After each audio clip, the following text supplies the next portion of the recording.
हम चार दोस्त आदित्य, रोहित, तान्या और निधि कॉलेज के बाद पहली बार कहीं साथ में बाहर जा रहे थे। शहर की भाग दौड़ और थकान से दूर बस 2 या 3 दिन के लिए कुछ सुकून की तलाश थी।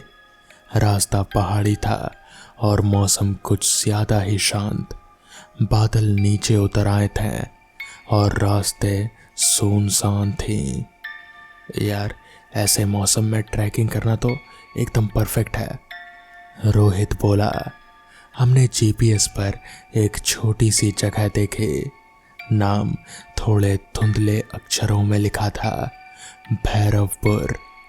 नाम कुछ अलग लगा, लेकिन गूगल पर ज्यादा कुछ मिला नहीं। चलो चलकर देख लेते हैं, ऑफ बीट जगह है, भीड़ नहीं होगी। आदित्य ने गाड़ी उस ओर मोड़ दी। सड़क पतली होती जा रहे थे और सिग्नल धीरे धीरे गायब। करीब आधे घंटे बाद हम एक सुनसान मोड़ पर पहुंचे, जहां से एक टूटी फूटी कच्ची सड़क जंगल की तरफ जाती थी। ये जगह सही नहीं लग रही, निधि ने पहली बार कुछ कहा। उसकी आवाज में हिचकिचाहट थी, लेकिन हम आगे बढ़ते गए। कुछ किलोमीटर अंदर जाने के बाद एक छोटा सा गांव दिखा। पुराना मिट्टी की दीवारें, जगह जगह गिरे हुए छप्पर और कटीली झाड़ियां। हर तरफ अजीब सा सन्नाटा फैला था। कोई इंसान दिखाई नहीं दे रहा था। हवा बहुत धीमी थी, लेकिन उसमें एक अजीब सी गंध घुली थी, जैसे कुछ सड़ रहा हो। लगता है ये गांव कई सालों से छोड़ दिया गया है, तान्या ने फुसफुसा कर कहा। हमने गाड़ी एक सूखे पीपल के पेड़ के नीचे रोकी। आसपास कोई चिड़िया तक भी नहीं चहचहा रही थी। हम धीरे धीरे गांव के भीतर बढ़ने लगे। लकड़ी के कुछ दरवाजे हवा से हल्के हल्के हिल रहे थे। फिर हम एक झोपड़ी के पास पहुंचे। उसका दरवाजा आधा खुला था।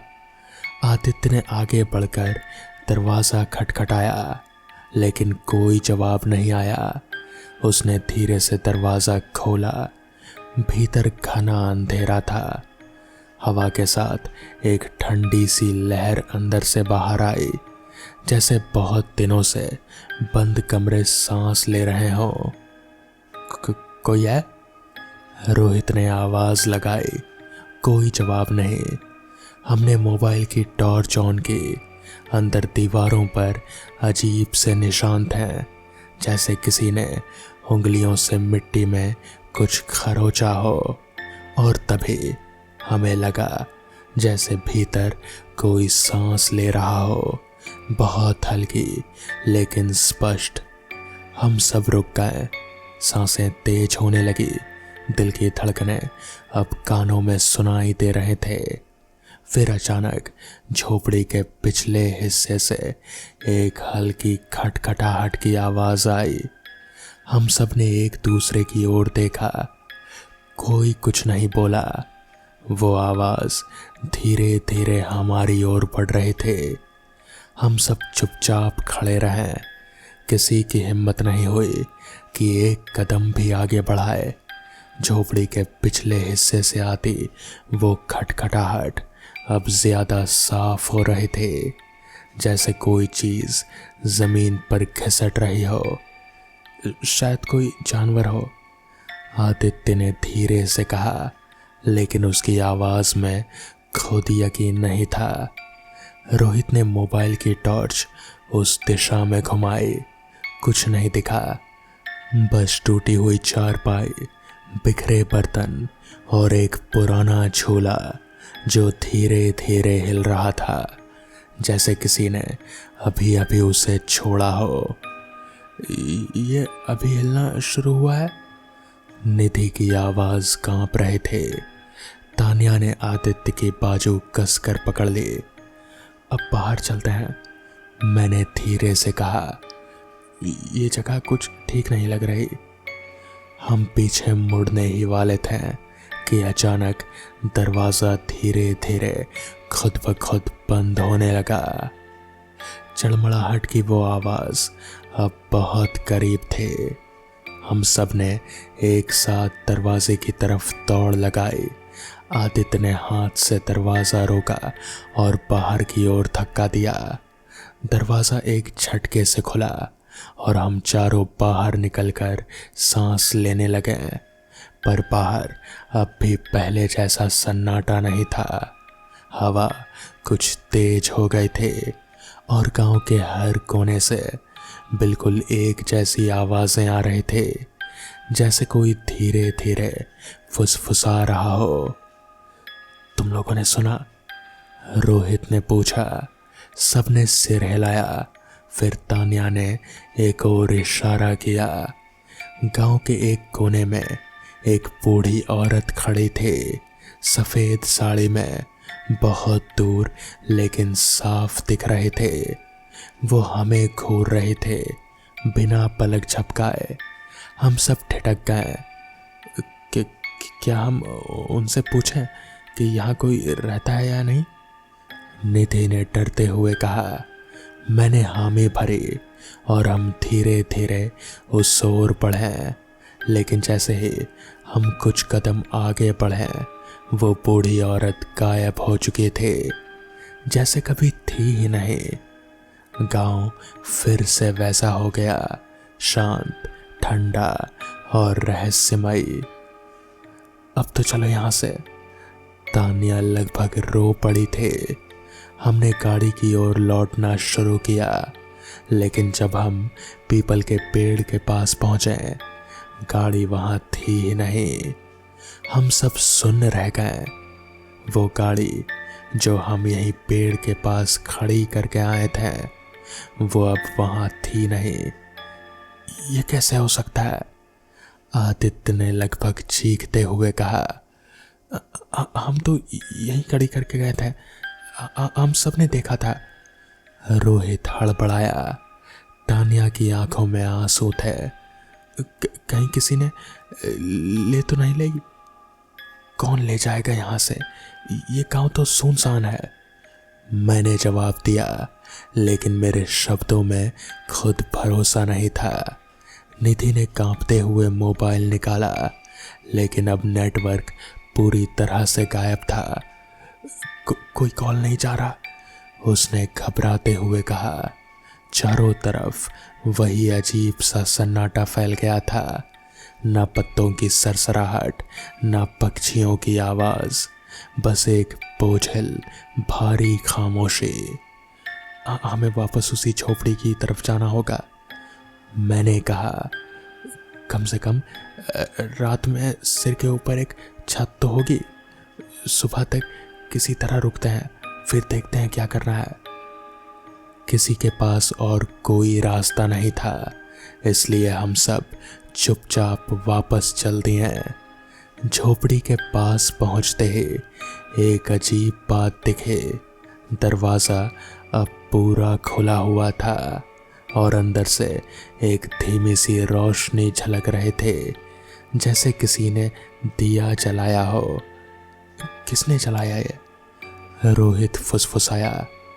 हमने तो नहीं, आदित्य बोला। हम धीरे धीरे अंदर गए।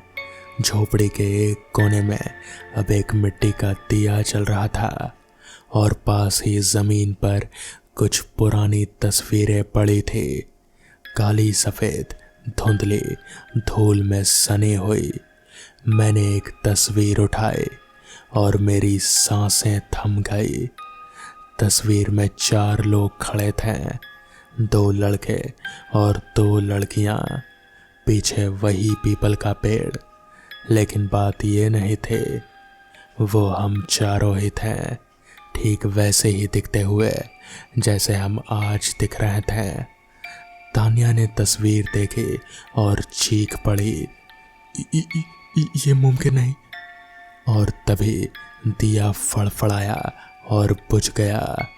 झोपड़ी फिर से अंधेरे में डूब गई, लेकिन अब हमें लगने लगा था कि हम अकेले नहीं हैं। झोपड़ी में अंधेरा घना हो चुका था। हम सब एक कोने में सिमटे हुए थे। कोई कुछ नहीं बोल रहा था। तस्वीरों ने जैसे हमारी जुबानें बंद कर दी थी। हर किसी के मन में एक ही सवाल घूम रहा था, हमारी तस्वीरें उस जगह पर पहले से कैसे थी।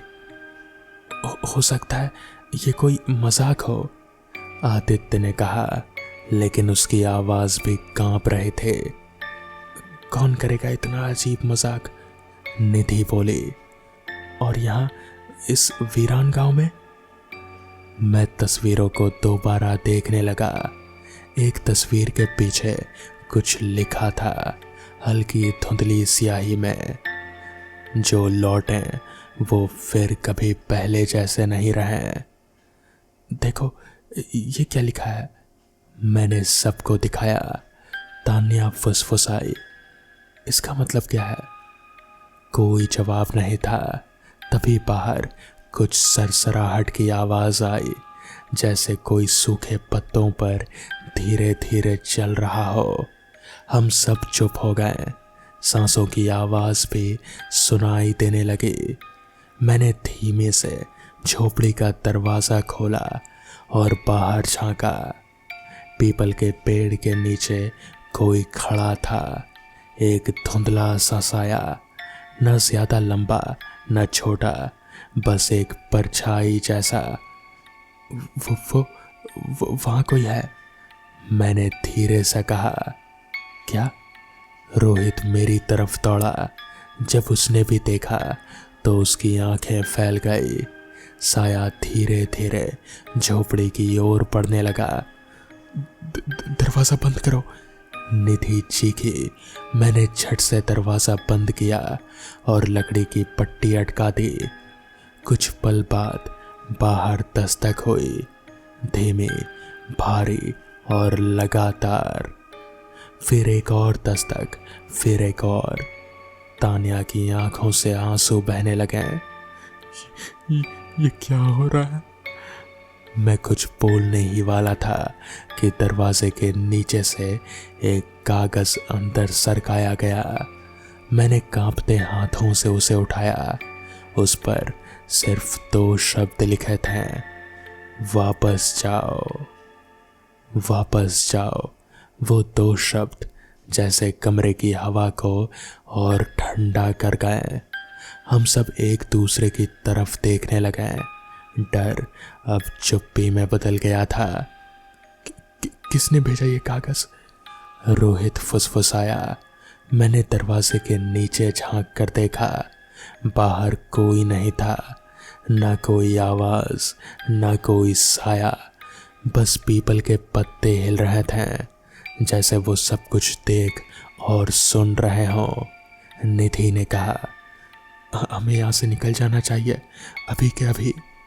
लेकिन तभी तान्या बोली, पर क्या तुम लोगों ने गौर किया, झोपड़ी के अंदर धूल में कुछ उभरा हुआ है? हमने टॉर्च की रोशनी नीचे फेंकी। फर्श पर उंगलियों से खींचे हुए कुछ निशान थे, जैसे किसी ने जमीन पर कुछ लिखने की कोशिश की हो। मत भूलो, वही जगह है। ये किस जगह की बात कर रहा है? आदित्य घबरा गया। हो सकता है ये गांव, मैंने धीरे से कहा। तान्या ने कुछ याद करने की कोशिश की। मुझे लगता है मैंने इस गांव का नाम पहले कहीं सुना है, शायद किसी कहानी में, किसी लोक कथा में। हमने तुरंत मोबाइल से नेटवर्क पकड़ने की कोशिश की, लेकिन कोई सिग्नल नहीं था। हम सुबह तक रुकते हैं, मैंने कहा, तब तक शायद कुछ समझ में आ जाए। रात गहराने लगी। हवा में अजीब सी गंध थी, गीली मिट्टी में मिली हुई अगरबत्ती जैसी, पर कहीं कोई पूजा नहीं हो रहे थे। हम सब झोपड़ी में ही सोने की कोशिश करने लगे। नींद तो किसी को नहीं आई, लेकिन आंखें थक कर बंद होने लगी। और फिर ठीक आधी रात को झोपड़ी के बाहर किसी औरत के गाने की आवाज़ आई, धीमी पुरानी लोक धुन में गुनगुनाहट, जैसे कोई ललाबाय हो। पर उसमें कुछ अजीब था, जैसे हर सुर में कोई चेतावनी छुपी हो। कौन गा रहा है इस वीरान जंगल में? निधि कांप गई। मैंने खिड़की से बाहर झांका और वहां दूर पीपल के नीचे एक औरत बैठी थी, लाल साड़ी में, बाल खुले और चेहरा साफ नहीं दिख रहा था। वो औरत अब भी वहीं बैठी थी, पीपल के नीचे, लाल साड़ी में लिपटी, चुपचाप गा रही थी। उसकी आवाज में ना कोई भाव था, ना खुशी, ना दुख, बस एक अजीब सी ठंडक। हम वहां नहीं जा सकते, तानिया ने कहा। कोई बात तो है उस औरत में। लेकिन मैं कुछ सोच रहा था। क्या हो अगर यही हमारे सवालों का जवाब हो? हम चारों धीमे धीमे उसकी ओर बढ़े, पेड़ों के पीछे छुपते, एक दूसरे के कंधों से चिपके हुए। लेकिन जैसे ही हम करीब पहुंचे, वो गायब हो गई। हाँ, पीपल के नीचे अब कोई नहीं था, सिर्फ धूप जली हुई राख और कुछ मुरझाए हुए फूल बिखरे थे, जैसे किसी ने वहां कुछ पूजा की हो, बहुत सालों पहले। ये सब क्या है? आदित्य फुसफुसाया। तभी हमारे पीछे से किसी ने कहा, तुम लोगों ने उसे देख लिया, अब बच नहीं पाओगे। हमने पलट कर देखा, एक बुजुर्ग महिला, झुकी कमर, कांपते हाथ और आंखों में अजीब सी चमक। आप कौन है? मैंने पूछा। वो औरत धीमे से बोली, तुम लोग बाहर से आए हो, लेकिन ये जगह अब तुम्हें जाने नहीं देगी। क्यों? क्या है इस गांव में? निधि ने हिम्मत करके पूछा। बुजुर्ग औरत ने इधर उधर देखा, फिर बहुत धीमी स्वर में बोली, सालों पहले कुछ ऐसा हुआ था जिसे भुला दिया गया, लेकिन जमीन नहीं भूलती, जंगल नहीं भूलते। क्या हुआ था? मैंने दोबारा पूछा। उसकी आवाज कांपने लगी। उस पीपल के नीचे एक औरत को जिंदा जलाया गया था। गांव वालों ने कहा कि वो चुड़ैल है, लेकिन वो औरत सच में कौन थी किसी को नहीं पता। और उसके बाद? तान्या की आवाज फर्रा गई। बुजुर्ग औरत ने कहा, उस दिन से जब भी कोई अनजान इस गांव में रात बिताता है, वो औरत लौट आती है और हर बार कोई ना कोई गायब हो जाता है। हम सबके रोंगटे खड़े हो गए। मत ढूंढो उसे, वो औरत बोली, वरना अगली बारी तुम लोगों की होगी। बुजुर्ग औरत की बातों ने हम सबको अंदर तक हिला दिया, लेकिन तान्या, जो अब तक सबसे ज्यादा डरी हुई थी, अचानक शांत हो गई। अगर उस औरत को जिंदा जला दिया गया था, उसने कहा, तो उसका कुछ ना कुछ निशान जरूर होगा। हमें उस जगह की खुदाई करनी चाहिए। पागल हो गई हो क्या? आदित्य भड़क गया। अभी अभी एक औरत ने कहा कि वहां कुछ मत छेड़ो, लेकिन तान्या अड़ी रही। शायद इसी में हमारे सवालों के कुछ जवाब छुपे हों। आखिरकार हम चारों ने मिलकर एक छोटी सी कुदाल ली और दोपहर ढलते ही पीपल के पेड़ के नीचे खुदाई शुरू कर दी।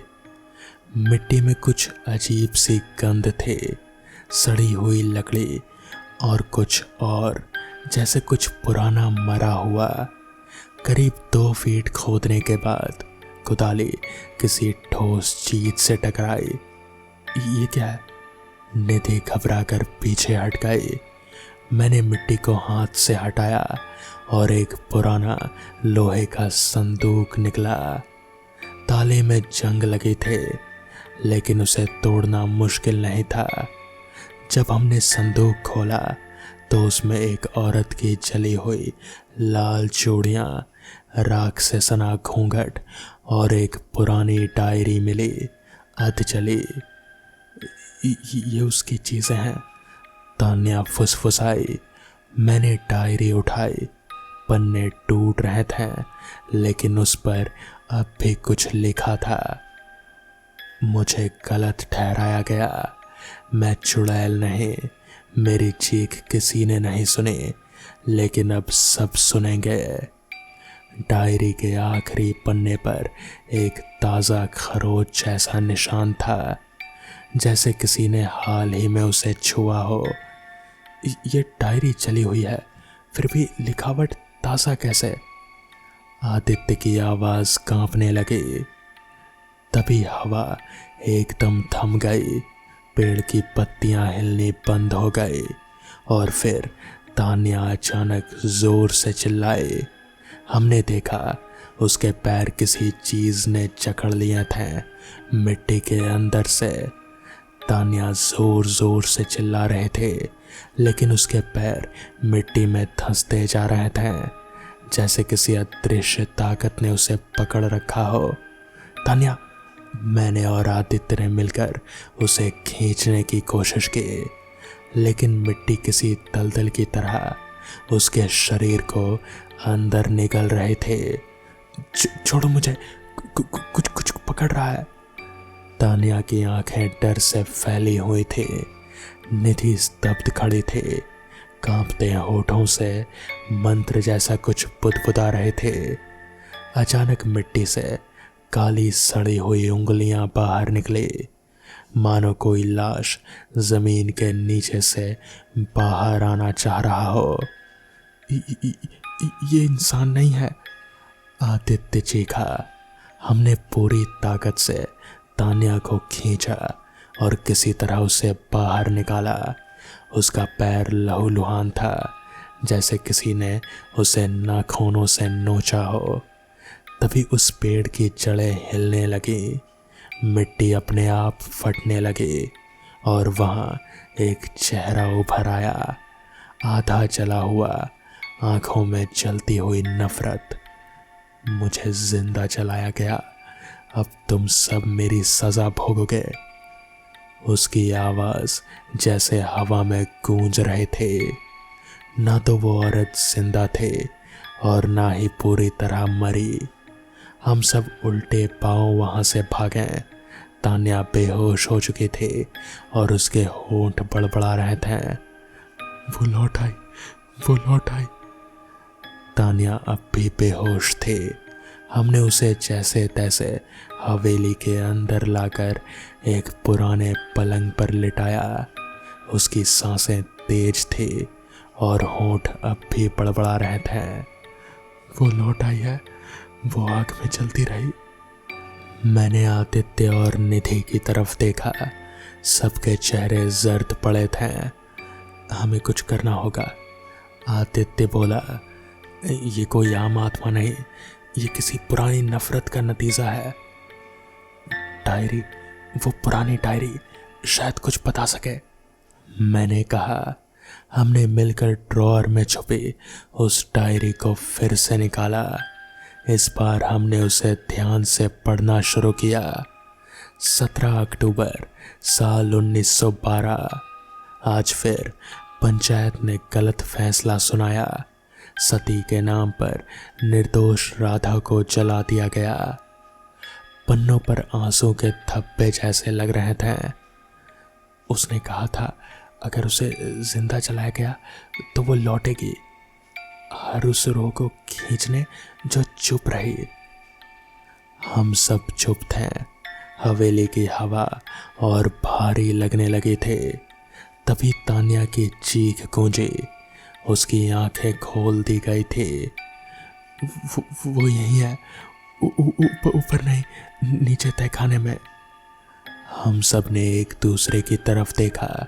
हवेली का तहखाना अब भी बंद पड़ा था। अगर हमें जिंदा रहना है तो अब वहां जाना ही होगा, मैंने कहा। हम सब ने टॉर्च उठाई और तहखाने की ओर बढ़े। जमीन पर चाले, गिरी हुई ईंटें और धूल की मोटी परत थी। तान्या की आंखें अब भी लाल थीं, जैसे किसी और की आवाज़ उसमें से बोल रही हो।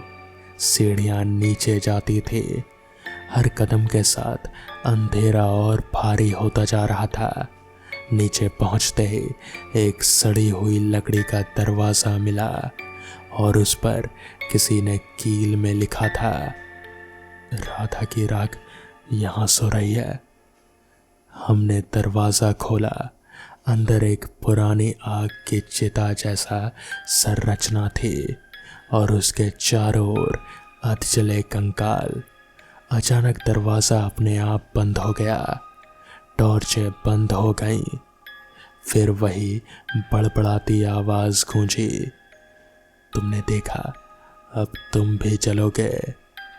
तान्या की आंखों से आंसू बहने लगे, लेकिन उसने खुद को संभाल लिया। राधा, उसने चिल्लाकर कहा, हमें माफ़ कर दो। हम वो नहीं जिन्होंने तुम्हें जलाया, लेकिन हम तुम्हारी कहानी दुनिया को बताएंगे। तुम्हें इंसाफ मिलेगा। कुछ पल सन्नाटा रहा, फिर आग की लौ बुझने लगी और दरवाज़ा अपने आप खुल गया। हम सब दौड़कर बाहर निकले। हवेली अब जैसे ढहने लगी, दीवारों में दरारें आ गई थे और उसकी छत भर कर गिर गई। हवेली अब मिट्टी में मिल चुके थे। कुछ महीने बाद हमने उस डायरी के आधार पर एक डॉक्यूमेंट्री बनाई, राधा की आखिरी पुकार, ये नाम था। लोगों ने देखा, सुना और पहली बार एक भटकी आत्मा को इंसाफ मिला। लेकिन कहते हैं, उस राख को जो हमने तहखाने में छोड़ा था, वो आज भी कभी कभी जल उठती है, बिना आग के, बिना हवा के। क्योंकि कुछ कहानियाँ पूरी होकर भी अधूरी रह जाती हैं। तो दोस्तों, ये थी आज की कहानी। अगर आपको ये कहानी पसंद आई हो तो वीडियो को लाइक और चैनल को सब्सक्राइब करना ना भूलें। तो मैं आपका दोस्त आर्यन जल्द ही मिलूँगा आपसे ऐसी ही किसी नई कहानी के साथ। तब तक के लिए अपना ख्याल रखें।